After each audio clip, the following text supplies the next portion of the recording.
ও মামা, তুমি পাপড়ি চাট বানাতে পারো? পাপড়ি চাট?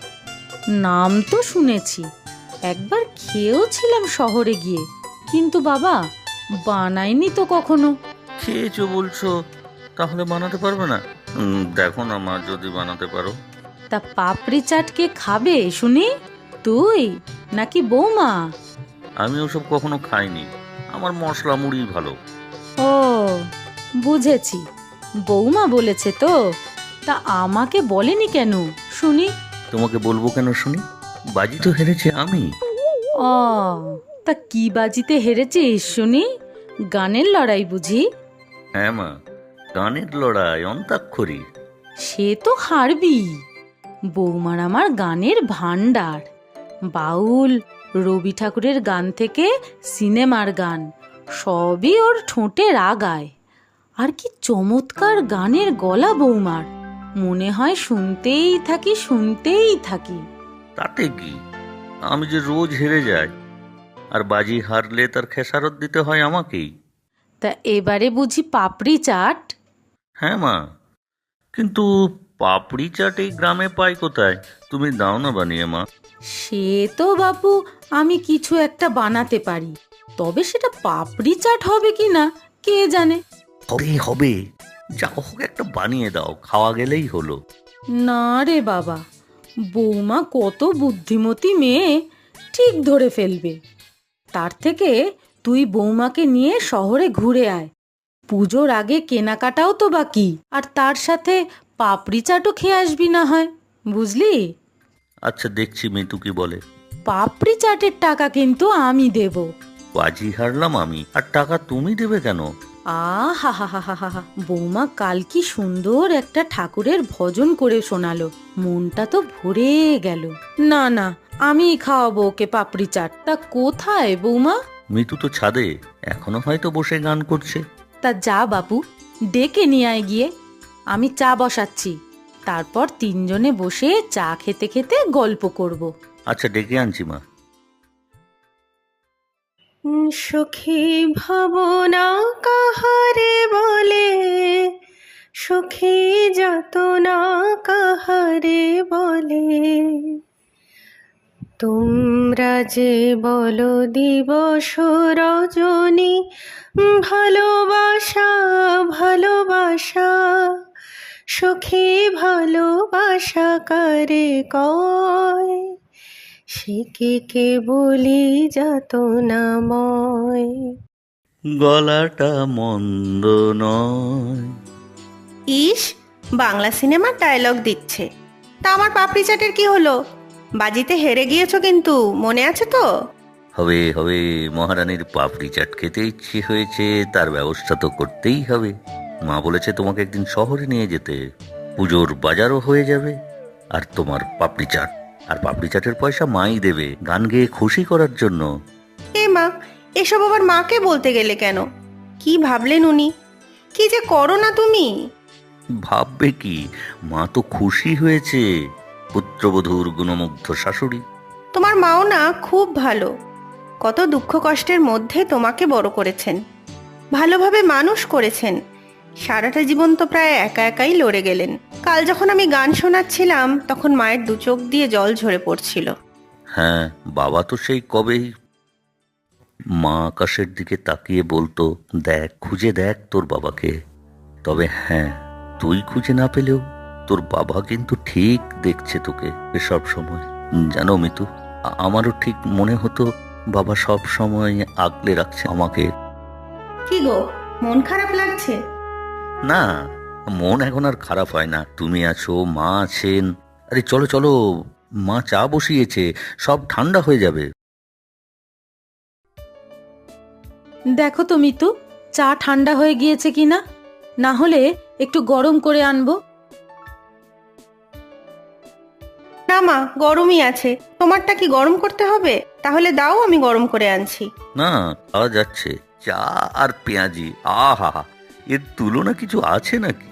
আমারও খুব পছন্দ চা আর পেঁয়াজি, সঙ্গে মুড়ি হলেও জমে যাবে। দাঁড়া, আমি একদিন মুড়ি মেখে খাওয়াবো, পেঁয়াজি আর বেগুনি দিয়ে। তার সাথে কাঁচা লঙ্কা। আমার আর কিচ্ছু চাই না। ব্যাস, তাহলে তো মিটেই গেল। মুড়ি পেঁয়াজি হলেই হবে, নো পাপড়ি চাট। এই না, ওটা তো বাজিতে হারার মাসুল, ওটা না দিলে ছাড়বই না। তা যা না তোরা, কাল তো রবিবার, তোর অফিসও ছুটি, শহরে গিয়ে ঘুরে আয়, মেয়েটারও একটু ঘোরা হবে। ঠিক আছে মা, তুমি পুজোর কেনাকাটার একটা লিস্ট করে দাও, কাল তাহলে ওগুলো সব কিনে আনবো। কিন্তু শহরে গেলে তো সারা দিনের ব্যাপার, ফিরতে তো বেশ রাত হবে। মার তো শরীর খারাপ, জ্বর জ্বর ভাব, একা থাকবেন কি করে? না না, শরীর ঠিকই আছে, একটু জ্বর জ্বর ভাব এই বর্ষাকালে একটু আধটু হয়েই থাকে। তোদের কোনো চিন্তা নেই, তোরা বেশ করে ঘুরে আয় তো।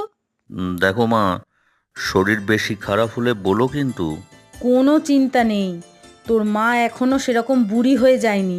কাল তোরা সকাল সকাল বেরিয়ে পড়িস কিন্তু, আমি সকালের খাবার বানিয়ে রাখবো। আমি মা সকালে উঠে সব রান্নার ব্যবস্থা করে রেখে যাব কিন্তু। না রে মা, সারাদিন বাইরে থাকবি, বেশি সকালে ওঠার দরকার নেই, রাস্তায় শরীর খারাপ হতে পারে, এই দিকটা আমি সব দেখে নেব। সত্যি মা, তুমি এত সব পারো কিভাবে? আমি যত দেখি তত অবাক হয়ে যাই। দেখা মেরে পাস মা হ্যায়। আবার সিনেমার ডায়লগ দিচ্ছ?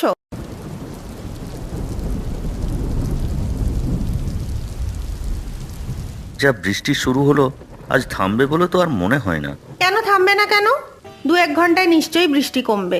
একটা নিম্নচাপ আসার কথা ছিল, সেটা হলে তো ব্যাস 2-3 দিন টানা বৃষ্টি থাকবে। তাহলে তো হয়েই গেল। দুঃখ করিস না মা, ভগবানের ইচ্ছেই সব। তার মানে ভগবান চাইছেন যাতে মিতু পাপড়ি চাট খেতে না পায়, তাই তো? দেখো মা, তোমার ছেলের খুব আনন্দ হচ্ছে শহরে যেতে না পারার জন্য। আমি পাপড়ি চাট না খেতে পারলেই ও খুশি। এই অজয়, এবারে কিন্তু বুড়ো বয়সে মার খাবি। একই মেয়েটার মনে কষ্ট, তার ওপর ওকে রাগাচ্ছিস। আচ্ছা মিতু, পাপড়ি চাটে কি কি থাকে বলো তো? আমি তো ভুলেই গিয়েছি, জানো তুমি? হ্যাঁ মা, জানি তো। আমার মা প্রায়ই বানাতেন। প্রথমে ছোট ছোট গোল গোল নিমকি আনতেন। নিমকি মানে? যেগুলো আমাদের ওই গ্রামের শেষে বিহারির দোকানে পাওয়া যায়? হ্যাঁ মা, ওগুলোর ওপরে আলু সিদ্ধ, পেঁয়াজ, টমেটো মেখে দিতে হয়। তারপর কাঁচা লঙ্কা, দই, তেঁতুল জল সব দিতে হয়। মাকে তো সেউ ভাজাও দিতে দেখেছি। সব মিলে দারুণ খেতে, বেশ টকটক ঝাল ঝাল। আহ! ব্যাস, আবার জিভে জল। এটা কি ঠিক হলো মা? এই তোমার বৌমা কিন্তু তোমার আদরে বাঁদর হচ্ছে। দেখো মা, তোমার ছেলে বাদর বলছে। ভুল হয়েছে, ভুল হয়েছে, বাঁদর না বাঁদরি। এবারে সত্যিই মার খাবি কিন্তু। কি করেছে আমার বৌমা শুনি? এই যে ইনিয়ে বিনিয়ে এতগুলো ভালো ভালো খাবারের কথা বললো, উফ, শুনে তো আমার জিভে জল, পেট চোঁচো। দেখো না মা, বৃষ্টিটা কি অসভ্য। আজকে এইভাবেই নামতে হতো। আজ আর বেরোনোই হবে না। আমার আর ভালো লাগছে না। দূর, আমি একটু ঘরে গিয়ে শুয়ে পড়ি। সে কি, এখন অবেলায় শোবে? শরীর খারাপ নাকি? না, শরীর নয়, মন খারাপ। মা, দুপুরের রান্না বান্না তো সব শেষ। আমি যাব মা আমার ঘরে। তা যা, কি আর করবি বল। তুইও যা খোকন, এবার আমি একটু শুয়ে পড়ি। তোমার জ্বর আর বাড়েনি তো? না রে বাবা না, আমার জন্য অত কিছু করিস না। মেয়েটার মনটা ভেঙে গেল, যা না, ওর সাথে একটু গল্প কর। আর হ্যাঁ, বেচারিকে রাগাস না কিন্তু, তাহলে আমি পেটাবো তোকে, এই বলে দিলুম। আচ্ছা মা, আচ্ছা। সত্যি বৃষ্টিটা সব মাটি করে দিল। এই যা, বিকেল 5টা বেজে গেল। চলো চলো, মা নিশ্চয়ই চা বানিয়ে বসে আছেন। আরে সত্যিই তো, খুব ঘুমিয়েছি আজকে। রবিবারের ছুটিটা সার্থক। তুমি তো রোববার বলে ঘুমিয়েই খুশি। আর আমার দুঃখটা একটুও ভাবছো না। ভাবলাম এতদিন পরে একটু ঘুরতে যাব, কেনাকাটা করব, আর সব থেকে বড় কথা পাপড়ি চাট খাবো। সব আশা আকাঙ্ক্ষা ধুয়ে দিল বর্ষা। আমার না জোরে জোরে হাউমাউ করে কাঁদতে ইচ্ছা করছে গো। কি করবে বলো, এই বৃষ্টিতে তো আর বাইরে যেতে পারতাম না। ছাতা নিয়ে গেলেও ভিজে কাক হয়ে যেতাম। চলো চলো নিচে যাই।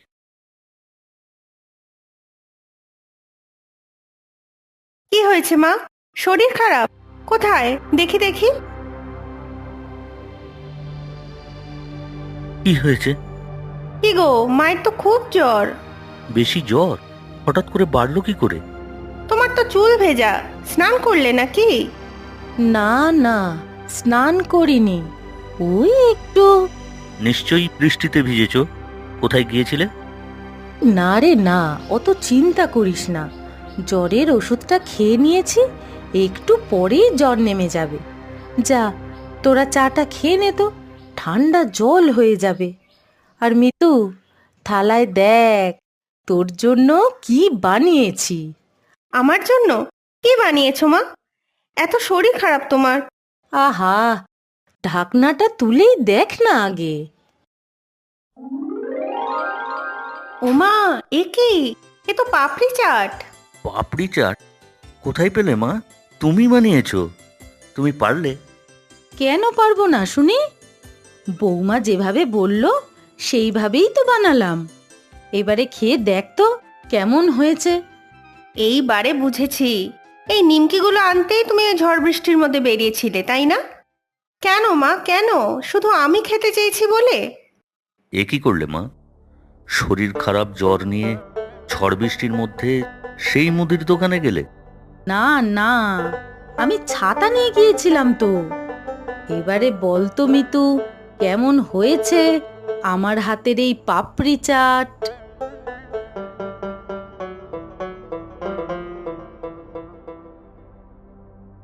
আমার মুখে আজ ভাষা নেই মা। তুমি কে? আমার শাশুড়ি মা নাকি নিজের মা, নাকি সাক্ষাৎ ভগবান মার রূপ নিয়ে এসেছো? আর এই স্বাদের কথা আমি কি বলবো বলো তো? এ তো আমার কাছে অমৃত। সাক্ষাৎ মা অন্নপূর্ণার হাতে বানানো স্বর্গীয় প্রসাদ। আমি মা তোমার কাছে চিরঋণী হয়ে গেলাম। সত্যি মা, দারুণ হয়েছে তো খেতে। এই মিতু, তুমিও খেতে থাকো, না হলে আমি একাই সব শেষ করে দেবো কিন্তু। তোমাকেও একটা দেই মা। না রে না, তবে আমাকে খুশি করতে গেলে একটা জিনিস দে। হ্যাঁ হ্যাঁ, বলো না মা, কি দেবো তোমাকে? জানলার বাইরে চেয়ে দেখ, বৃষ্টি আর নেই। বিকেলের সূর্যের আলোয় আকাশ ঝকঝক করছে, দু একটা সাদা মেঘের আনাগোনা। হ্যাঁ তাই তো, ঠিক যেন শরৎকাল এসে পড়েছে। কান পেতে শোন, মনে হচ্ছে যেন ঢাক বাজছে। মা আসছেন, আগমনী আসন্ন। মনের সব দুঃখ সব গ্লানি দূর হয়ে যাচ্ছে। কি রে মিতু, কি চাইছি আমি বুঝতে পারছিস না? দে, মনটাকে প্রাণটাকে একটু সুরে সুরে ভরিয়ে দে। এবারে একটু শান্তি চাই, শান্তি। মা